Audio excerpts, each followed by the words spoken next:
கிறிஸ்துவுக்குள் மிகவும் பிரியமானவர்களே, இயேசு கிறிஸ்துவின் நாமத்தில் உங்கள் யாவரையும் அன்போடு கூட நான் வாழ்த்துகிறேன்.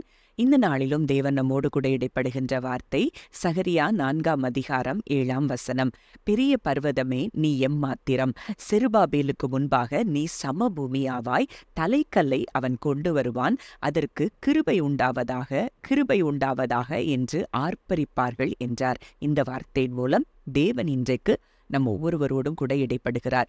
இந்த காரியம் சொல்லப்பட்ட சூழ்நிலையை நம்ம பார்க்கும்போது, அங்கே தேவாலயத்தை கட்டும்படிக்காக நிறைய எதிர்ப்புகள் வரும்போது அங்கே தேவன் சொல்லுகிற ஒரு வார்த்தை, செருபாபேலுக்கு முன்பாக என்ன பர்வதம் போன்ற சூழ்நிலைகள் அவன் செய்ய வேண்டிய வேலைக்கு எதிராக எழும்பினாலும் அது எல்லாம் சமபூமி ஆகும் என்று சொல்லி தேவன் இங்கே வாக்கு கொடுக்கிறதை பார்க்கிறோம். இன்றைக்கு இந்த வார்த்தையை வைத்து தேவன் நம்மோடு கூட தீர்க்க தரிசனமாக இடைப்படுகிற வார்த்தை, இன்றைக்கு உங்க வாழ்க்கையில நீங்க செய்ய ஆரம்பித்ததை தடுக்க எந்த வல்லமையாலும் முடியாது, எந்த சூழ்நிலையாலும் முடியாது.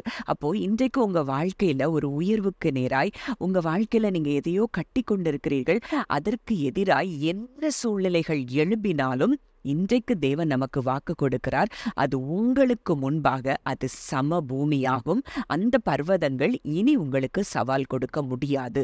அதே போல ஏசாயா 40 அதிகாரம் 4, 5 பார்க்கிறோம்.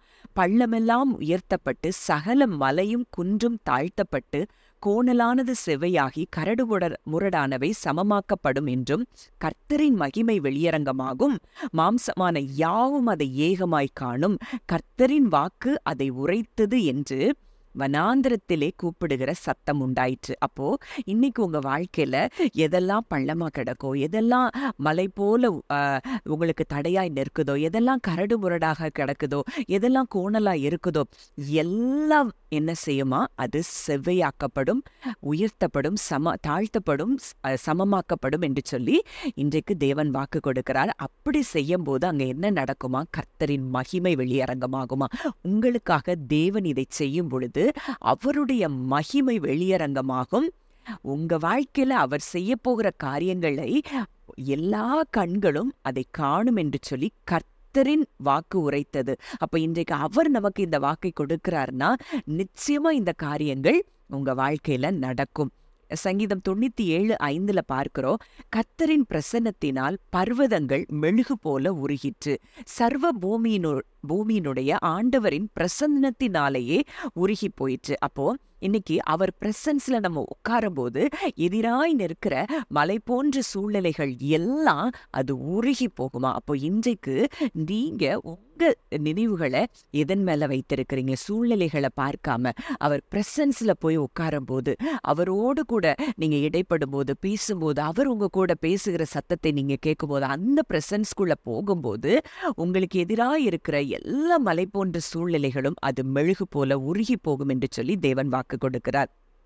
ஏசாயா 41:15-16 பார்க்கிறோம், இதோ போரடிக்கிறதற்கு நான் உன்னை புதிதும் கூர்மையான பற்களுள்ள எந்திரமாக்குகிறேன், நீ மலைகளை மிதித்து நொறுக்கி குன்றுகளை பதருக்கு ஒப்பாக்கி விடுவாய், அவைகளை தூற்றுவாய், அப்பொழுது காற்று அவைகளை கொண்டு போய் சுழல் காற்று அவைகளை பறக்கடிக்கும், நீயோ கர்த்தருக்குள்ளே களி கூர்ந்து இஸ்ரவேலின் பரிசுத்தருக்குள்ளே மேன்மை பாராட்டி கொண்டிருப்பாய். இவ்வளோ தூரம் அவர் செய்வேன்னு சொன்னவர் இன்றைக்கு நமக்கு ஒரு வாக்குத்தத்தத்தை கொடுக்கிறார்.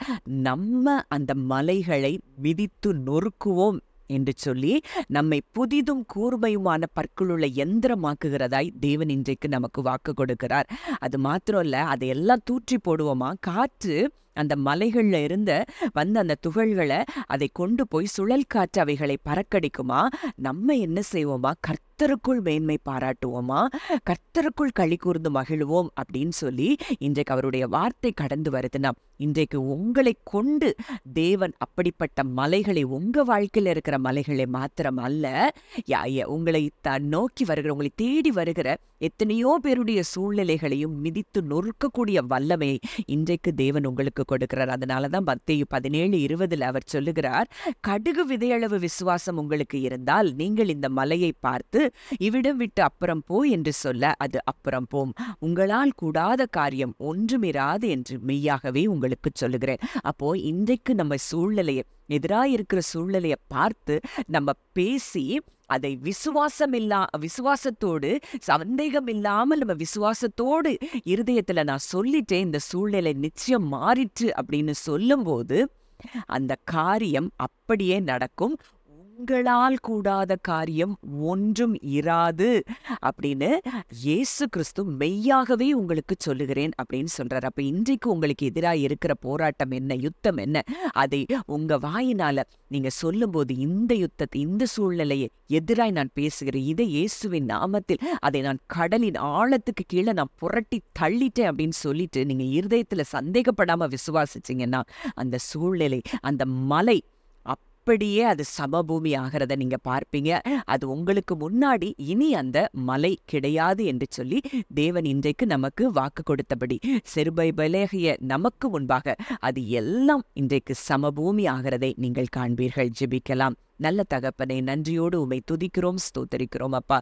இந்த நாளிலும் எங்களோடு இடைப்பட்ட உம்முடைய வார்த்தையின்படி பெரிய பர்வதங்கள் எல்லாம் இன்றைக்கு உம்முடைய வல்லமையினால அது எங்களுக்கு முன்பாக சமபூமி ஆகிறதை நாங்கள் பார்க்கிறோம் அப்பா. எங்களையும் நீர் புதிதும் கூர்மையுமான பற்களுள்ள எந்திரமாக்கி மலைகளை மிதித்து நொறுக்கவும், மலைகளை பார்த்து பெயர்ந்து சமுத்திரத்திலே அப்புறம் தள்ளுண்டு போய் என்று சொல்லும் எங்களுக்கு வல்லமையை கொடுத்தபடி இன்றைக்கு அப்பா இதை கேட்கிற ஒவ்வொருவருடைய வாழ்க்கையிலும் இருக்கிற எல்லா மலைகளையும் பார்த்து பேசுகிறோம். இயேசுவின் நாமத்தில் நீ பெயர்ந்து அப்புறம் போ என்று சொல்லி நாங்கள் அதை கடலின் ஆழத்துக்கு கீழே தள்ளி போடுகிறோம். இந்த பர்வதங்கள் இனி உம்முடைய பிள்ளைகளுக்கு எதிராய் சவால் கொடுக்க முடியாது என்று சொல்லி இயேசுவின் நாமத்தில் நாங்கள் பேசுகிறோம்.